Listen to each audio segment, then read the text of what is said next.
son el principal grupo afectado por la tuberculosis en Venezuela.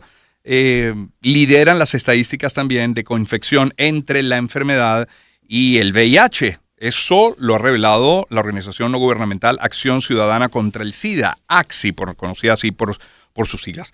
Para hablar de ello, como punto de partida de nuestra conversación, recibimos en el estudio al doctor Julio Castro, médico con posgrados en Medicina Interna e Infectología, miembro de la Red de Médicos por la Salud, profesor del Instituto de Medicina Tropical de la Universidad Central de Venezuela. Doctor Castro, bienvenido, ¿qué tal? ¿Cómo estás, Román? Buenos días, un placer estar aquí contigo de nuevo. Y agradecido además después de la lluvia de anoche. Sí, dura. Intensa lluvia de anoche. ¿Se puede hablar de un brote de tuberculosis en el país o no?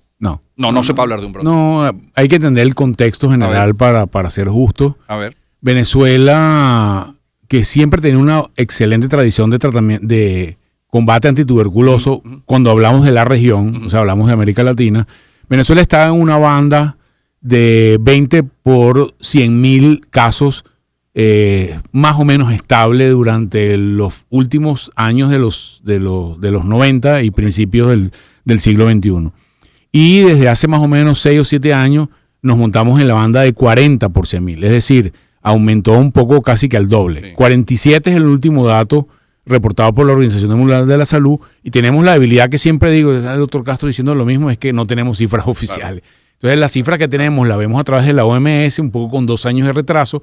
La que te estoy revelando de 47 por 100.000 es del 2021, el último reporte mundial de tuberculosis, pero es casi el doble de lo que teníamos antes. ¿Y esa tendencia en la región es similar, es inversa? No está en esa magnitud, ¿ok? Cuando tú ves el informe ese de tuberculosis mundial, la tendencia en el mundo es que la incidencia mundial de tuberculosis viene bajando lentamente. Okay. Esto no es verdad para todos los países, para unos países es un poco peor, para otros países un poco mejor, pero el esfuerzo que se ha hecho en el mundo para el combate de la tuberculosis ha venido dando sus frutos lentamente. ¿Qué pasa? Y con la introducción está perfecta que lo haga, que los grupos de mayor riesgo siguen siendo el grupo de asociados a VIH, y en Venezuela, eso está en el reporte, la tasa mayor de la región de tuberculosis en personas que están detenidas o presas es como 70 veces mayor que el que nos sigue en el país. O sea, el problema de la tuberculosis en las cárceles, según el reporte oficial, es una cosa muy llamativa. Lo mismo que entre los hombres que tienen sexo con hombres y VIH, que hay una asociación muy cercana entre VIH y tuberculosis. ¿Cómo se puede intervenir un recinto penitenciario para erradicar la tuberculosis? ¿Qué debe hacerse? Mira, hoy hay técnicas modernas de diagnóstico de tuberculosis. Por ejemplo, no las tenemos en Venezuela, no disponibles extensivamente, pero tú puedes hacer diagnóstico de tuberculosis con pruebas de aliento. Okay, es una cosa moderna. Tú agarras a una persona, le haces soplar un aparato y eso te dice tuberculosis positivo o tuberculosis negativo. Digamos, eso es muy moderno. También hay pruebas cutáneas, hay pruebas de esputo. Tú puedes diagnosticar una tuberculosis hoy en día sin mayores problemas. Inclusive hay PCR para tuberculosis en diferentes tejidos. Entonces, ¿qué pasa? Una persona que está detenida tiene unas condiciones terribles para que aumente la transmisibilidad. Por ejemplo. ¿Y salubridad? Claro, están hacinados. Hay personas que tienen un estado de nutrición deteriorado. Hay VIH también, hay en esas circunstancias. Entonces, hay como hay oscuridad, no hay claridad. La luz del sol. Caldo de cultivo está ideal, ¿no? Está como puesto. Y bueno, no estoy diciendo nada nuevo que las situaciones en las cárceles de Venezuela, porque hay cárceles en todas partes del mundo, sí, claro, claramente. Y me llama la atención que cuando tú ves, falleció una persona que estaba en una cárcel, falleció de tuberculosis. Es repetitivo esto, ¿no? Y yo no sé qué tan fuerte es ese diagnóstico, pero es repetitivo. Pero tuberculosis es una de las cosas donde se han hecho avances en el tratamiento, donde se han hecho avances en de cómo miramos la enfermedad. Y es una enfermedad, al ser una enfermedad transmisible, tú tienes que intervenir el núcleo donde se produce el caso de la tuberculosis. Es decir, si tú tienes un caso de tuberculosis en José Félix Rivas, zona 5, en una familia, tú tienes que investigar a los niños, tienes que investigar a los mayores, y ahí es donde quizás en Venezuela se ha venido debilitando. Okay. Yo recuerdo que quizás entre el 2000, esos años malos, entre el 2018 y 2019, esos años duros, no había tratamiento de tuberculosis en Venezuela. Y esta es una de las áreas donde la ayuda humanitaria ha funcionado. Gracias a la presión de grupos como ACSI, Acción Solidaria, de grupos interesados, se logró que el Fondo Global concediera para Venezuela, y todavía sigue siendo, tratamiento antituberculosis y tratamiento anti-VIH. ¿ok? Para por lo menos tener tratamiento, porque no tener tratamiento es terrible. ¿Hoy lo hay? Hoy hay tratamiento. Digamos, no es tan fácil de conseguir como habitualmente, pero en Venezuela, y a la gente a veces no lo entiende, tengo que explicárselo, tenemos lo que llamamos tratamiento DOT, que es directamente observado. Es decir, tú llegas, te dan tu pastilla, tómate la pastilla, te quiero que ve que te la estés tomando y vienes mañana. Abre la boca, a ver. Y vienes mañana a buscar la pastilla. Okay. Yo sé que eso es un fastidio para los pacientes, pero eso es lo que ha hecho, esa rigurosidad del programa de tuberculosis en Venezuela es lo que ha hecho que nosotros tengamos la resistencia más baja de la región. Es decir, es un problema en la modernidad, que la gente no se toma bien el tratamiento, los medicamentos quizás no son tan efectivos, tal. La resistencia en países como Perú, por ejemplo, Ecuador, es muy alta comparada con Venezuela. En Venezuela la resistencia sigue siendo muy bajita, pero es porque el programa en Venezuela históricamente ha sido muy, muy estricto con el cumplimiento de los medicamentos. Pero hay cosas buenas que debemos celebrar, que también obedecen a temas de interacción con organismos internacionales como la Organización Panamericana de la Salud.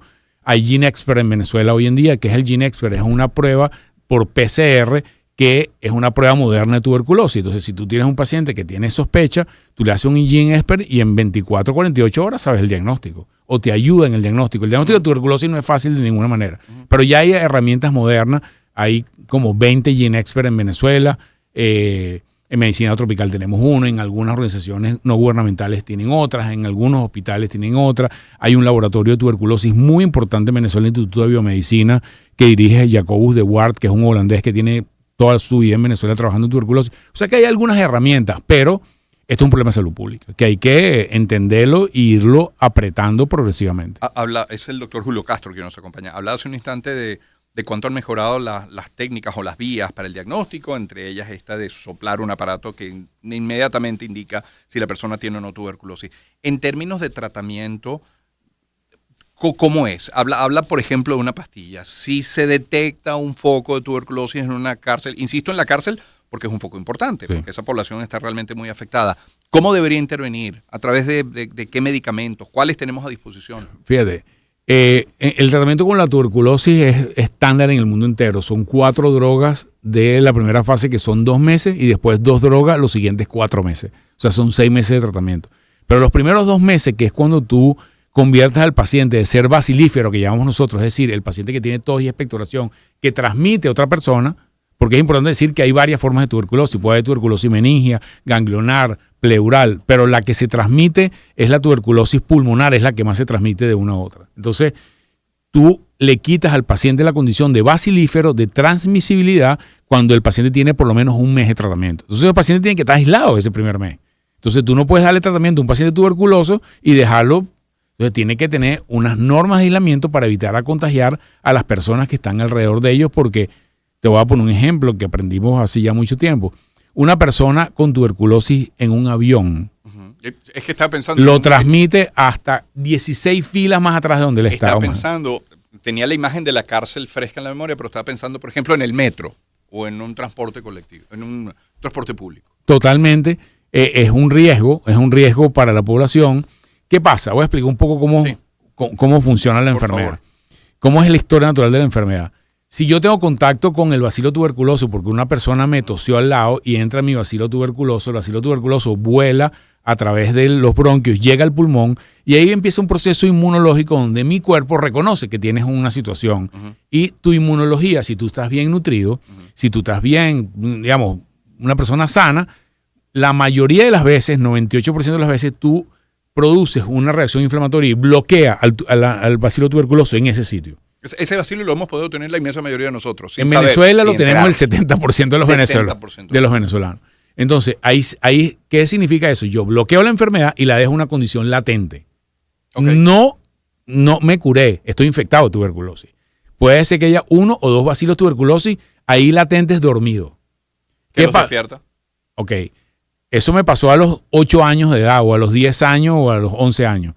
Cuando tengo 75 me diagnostican un linfoma.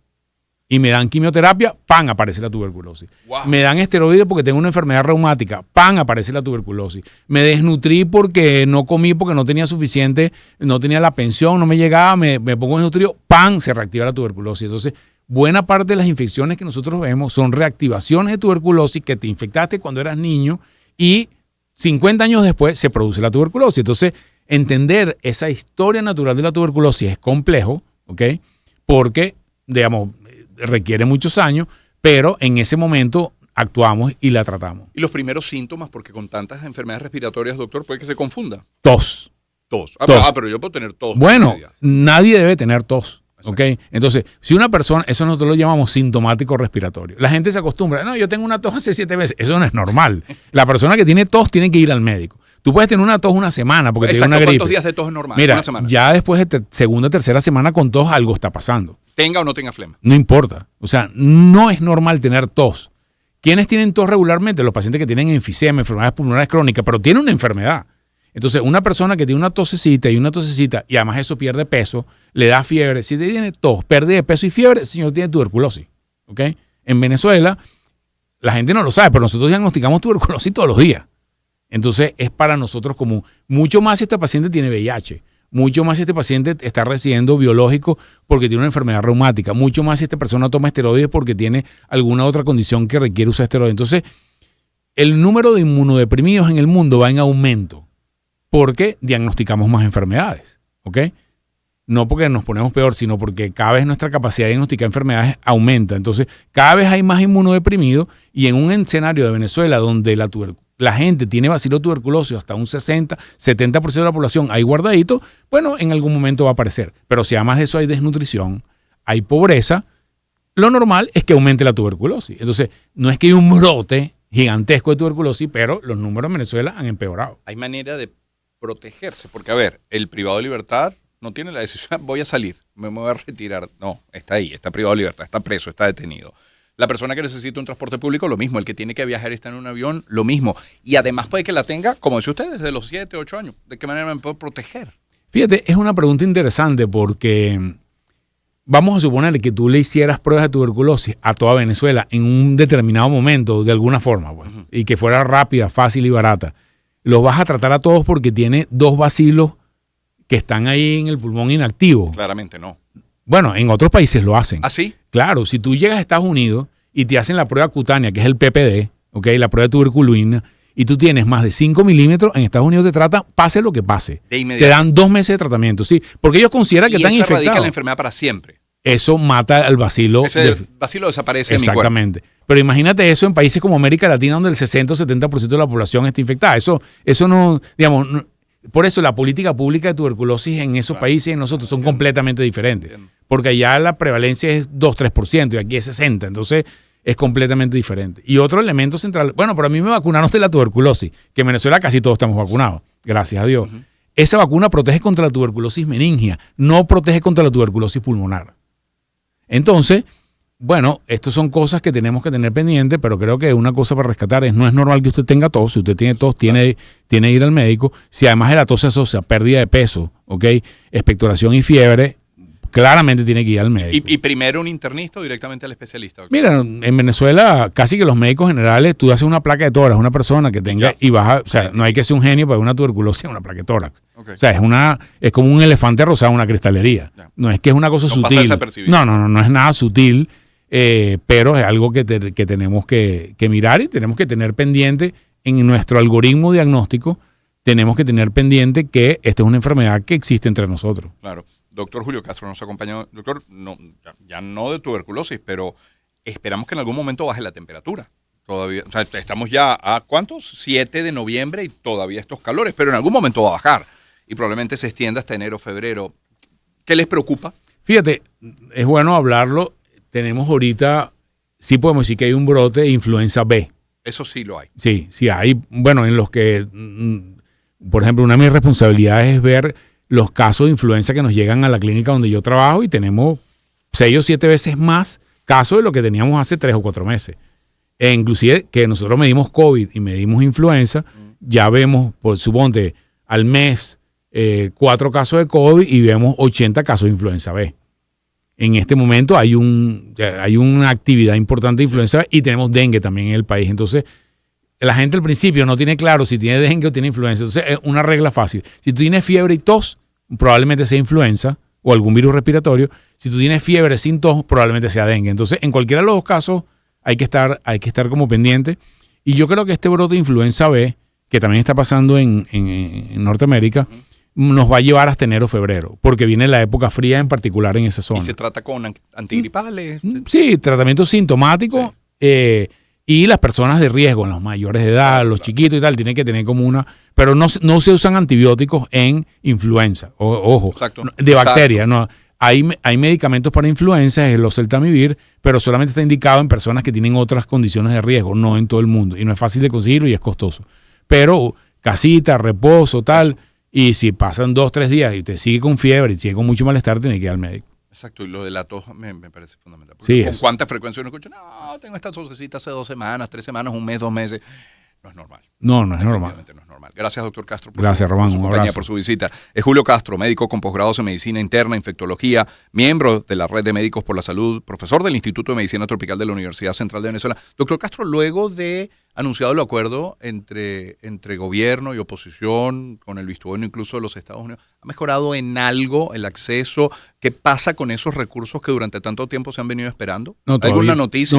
No sabemos nada todavía. Aparte de la firma del acuerdo, no ha habido ningún otro movimiento formal administrativo relacionado con eso. Entiendo que la organización, las Naciones Unidas, aceptó como garante el acuerdo. Es decir, inclusive ellos van a manejar el tema de los recursos, pero no entendemos más de ahí en adelante qué ha pasado. Caray. Es el doctor Julio Castro, 7:51 de la mañana.